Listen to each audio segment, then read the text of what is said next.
a battle where 300 men defeated 10,000 soldiers. No, this isn't a movie. It's real history. And it might just be the most impossible victory ever. We'll tell you all about it right after. The year was 480 BC. The time was the height of summer.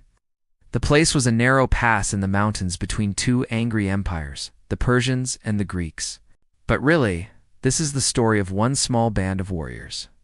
300 men who held the pass and beat back an invading army of 10,000. These 300 were Spartans. They were elite soldiers who lived for war.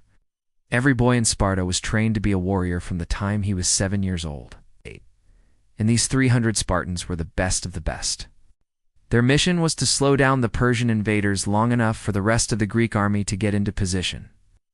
But against 10,000 soldiers, even the Spartans knew that their mission was basically impossible. So they made a plan. They would fight with every trick they had, including deceit. While the Spartans were setting up their defenses, they sent out a bunch of unarmed civilians to meet the oncoming Persian army. The plan was to make the Persians think that the Spartans weren't ready to fight yet. And when the heavily armed Spartans came charging over the hill, the Persians were totally unprepared. This small band of warriors took on the full force of the Persian army, and they nearly pulled off the impossible victory. But the fighting was fierce, and the Spartans were outnumbered. 30-1. And at one point it seemed like the Persians were going to break through the Spartan lines. That's when King Leonidas of Sparta made his move.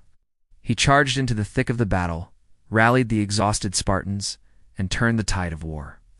In a single moment of courage, Leonidas and his 300 warriors defeated 10,000. After the battle, most of the Spartans were dead, but their sacrifice bought time for the rest of the Greek army to get in position and finish off the Persians. These 300 warriors may have lost their lives, but they became heroes of the ancient world, and their victory changed history. In fact, the story of the 300 Spartans is still taught in military schools today. Because no matter how many enemies you face, no matter how big and strong they are, all you need to win a battle is a few good friends and a clever plan. The end. Thanks for watching.